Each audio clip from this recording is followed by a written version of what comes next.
하나님 말씀 시편 78편 56절에서 72절 말씀입니다. 그러나 그들은 지존하신 하나님을 시험하고 반항하여 그의 명령을 지키지 아니하며 그들의 조상들을 같이 배반하고 거짓을 행하여 속이는 활같이 빗나가서 자기 산당들로 그의 노여움을 일으키며 그들의 조각한 우상들로 그를 진노하게 하였음에 하나님이 들으시고 분내어 이스라엘을 크게 미워하사 사람 가운데 세우신 장막 곧 실로의 성막을 떠나시고 그가 그의 능력을 포로에게 넘겨주시며 그의 영광을 대적의 손에 붙이시고 그가 그의 소유 때문에 분내사 그의 백성을 칼에 넘기셨으니 그들의 청년은 불에 살라지고 그들의 처녀들은 혼인 노래를 들을 수 없었으며 그들의 제사장들은 칼에 엎드려지고 그들의 과부들은 애곡도 하지 못하였도다. 그때에 주께서 잠에서 깨어난 것처럼 포도주를 마시고 고함치는 용사처럼 일어나사 그의 대적들을 쳐 물리쳐서 영원히 그들에게 욕되게 하셨도다. 또 요셉의 장막을 버리시며 에브라임 지파를 택하지 아니하시고 오직 유다 지파와 그가 사랑하시는 시온 산을 택하시며 그의 성소를 산의 높음같이 영원히 두신 땅같이 지으셨도다. 또 그의 종 다윗을 택하시되 양의 우리에서 취하시며 젖 양을 지키는 중에서 그들을 이끌어내사 그의 백성인 야곱 그의 소유인 이스라엘을 기르게 하셨더니 이에 그가 그들을 자기 마음의 완전함으로 기르고 그의 손의 능숙함으로 그들을 지도하였도다. 아멘. 자녀를 키우는 부모의 여러 태도를 보면 크게 세 가지가 나타납니다. 가장 건강한 부모의 모습은 애착입니다. 건강한 유대 관계 속에서 사랑의 관계 속에 가까이 하고 돌보고 보살피면서 때가 되면 떠나보내는 것이죠. 그러나 건강하지 않은 소극적인 방법의 양육은 방임이죠. 방목이라고도 합니다. 내버려 두는 겁니다. 지 하고 싶은 대로. 그러나 그것은 건강한 지도나 혹은 교육이라고 할 수 없습니다. 오히려 부모와 자녀의 관계가 깊은 애정의 관계가 아닌 거래의 관계로 남아있는 상태가 되고 마는 겁니다. 또 하나의 관계는 애착이 아니고 집착이라고 할 수 있습니다. 자식을 자기의 소유물로 삼고 자기 성공의 대체물로 삼는, 한마디로 자식 중독에 걸려있는 모습이 집착이라고 할 수 있습니다. 그래서 항상 불안하고 염려가 되고 그 불안의 관계가 자녀에게도 영향을 미치는 모습이 나타나죠.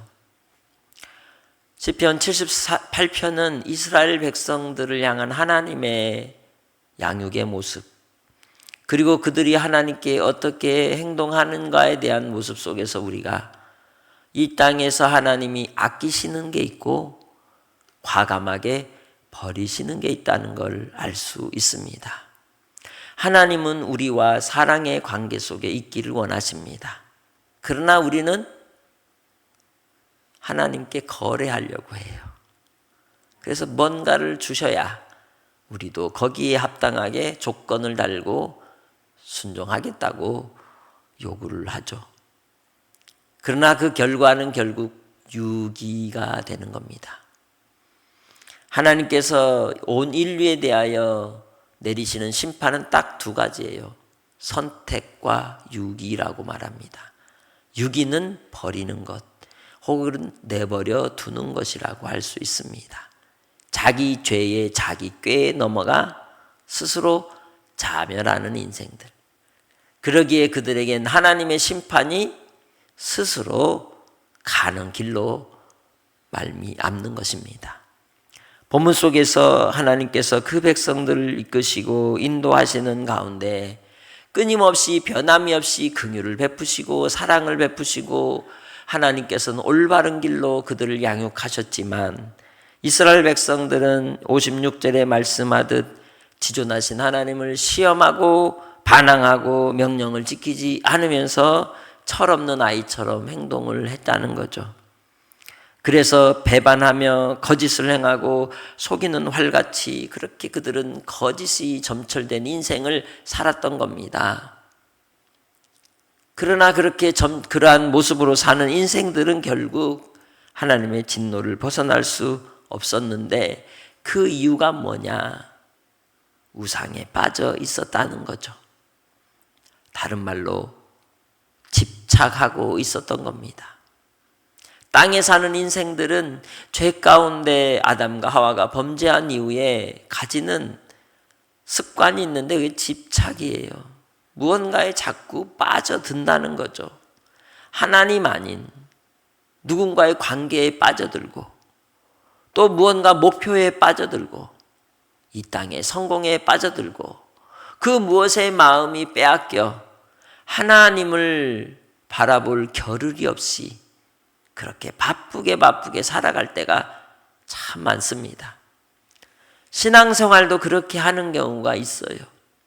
눈앞에 보이는 종교적 열심의 결과만을 위하여 달려가다 보면 멀리 하나님 나라를 바라보지 못하게 되고 사랑이라고 하는 본질 속에서 우리가 서로를 귀하게 여기지 못하게 되는 겁니다.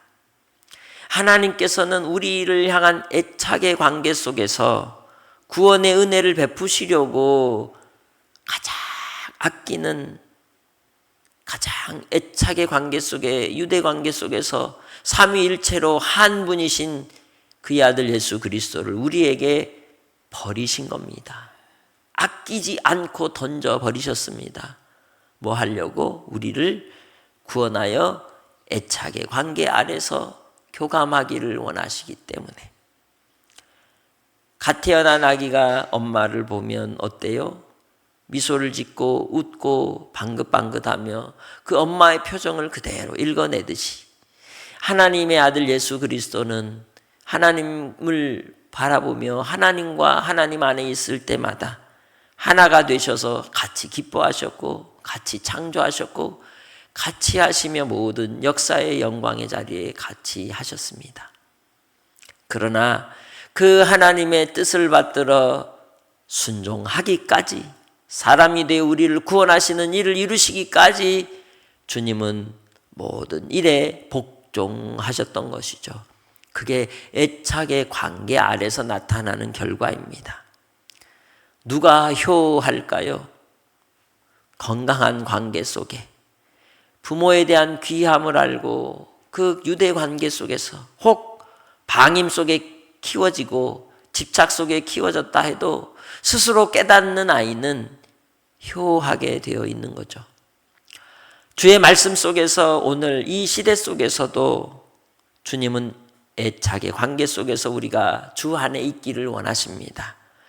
항상 의지하고 의존하는 자가 아니라 스스로 주님 안에서 서는 자가 되고 독립하는 자가 되고 스스로 일어나서 주의 일을 위하여 의지적으로 자신을 결단하며 드릴 수 있는 철든 자녀를 주님은 원하시는 겁니다.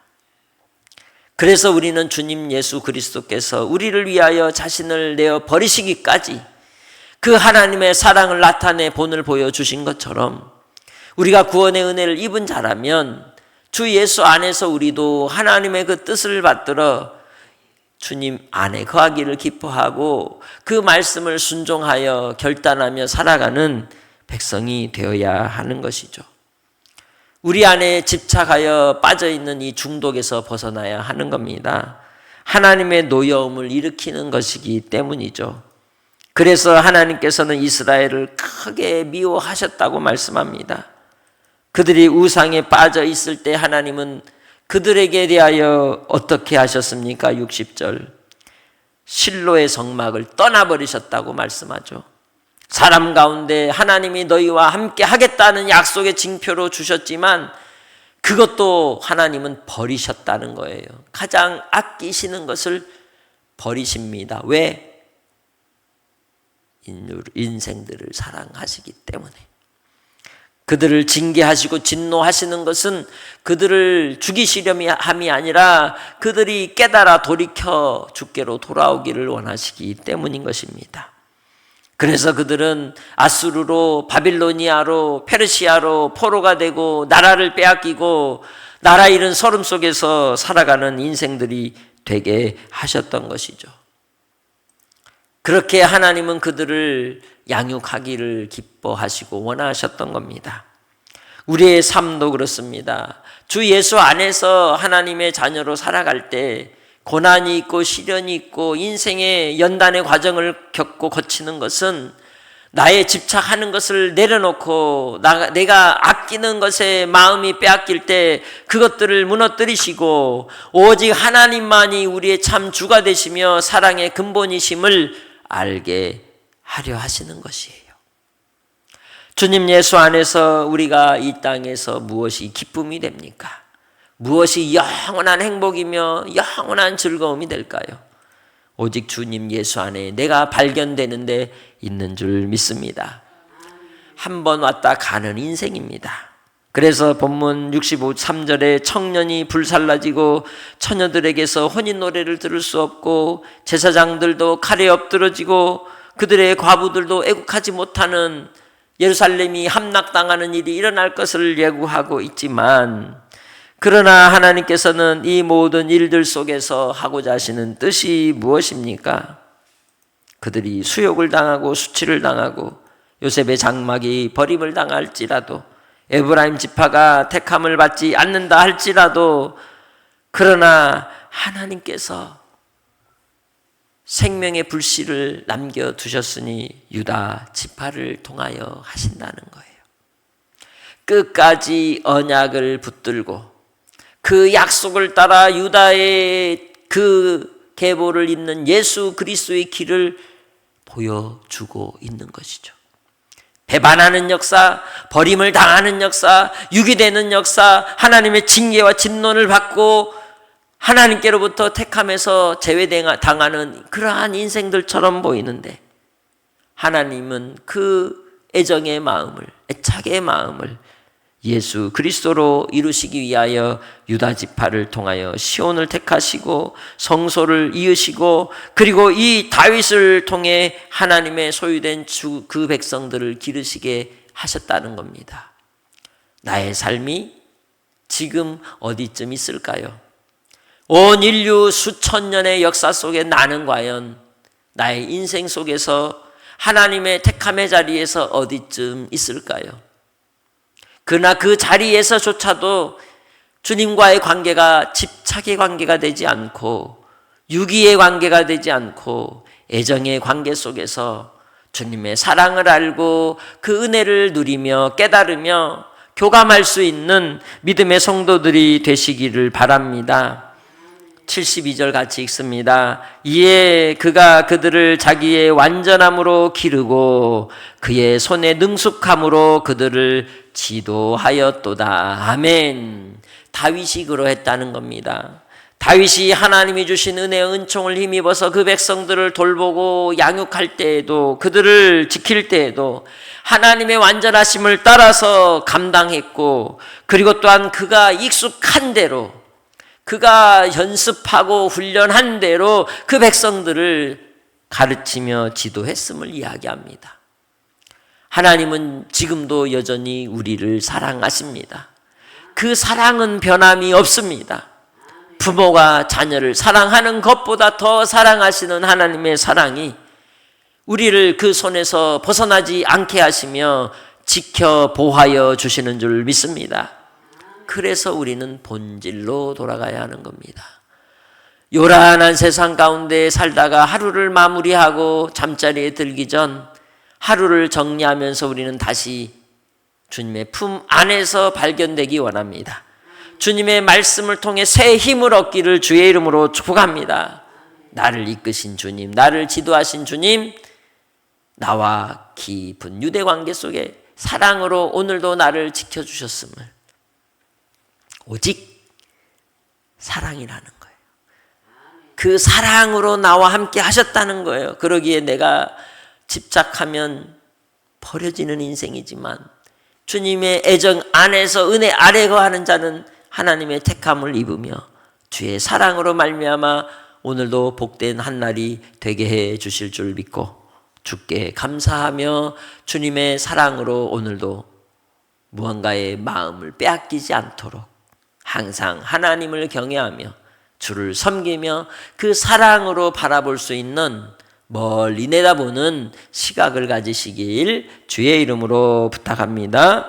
하나님 아버지 감사합니다. 이 땅의 인생의 삶 속에 우리가 집착하는 모든 걸 내려놓게 하시고 아버지 하나님을 배반하며 아버지 하나님의 품을 떠난 인생이 아닌 주 안에서 발견되어지는 하나님의 자녀들이 되게 하옵소서. 오늘도 한날 육신의 연약함 때문에 여러 삶의 장애물 때문에 고통하는 이들을 불쌍히 여기시고 인내로서 온전함을 이루는 하나님의 백성들이 다 되게 하여 주옵소서. 감사 영광 돌리오며 예수님의 이름으로 기도합니다. 아멘.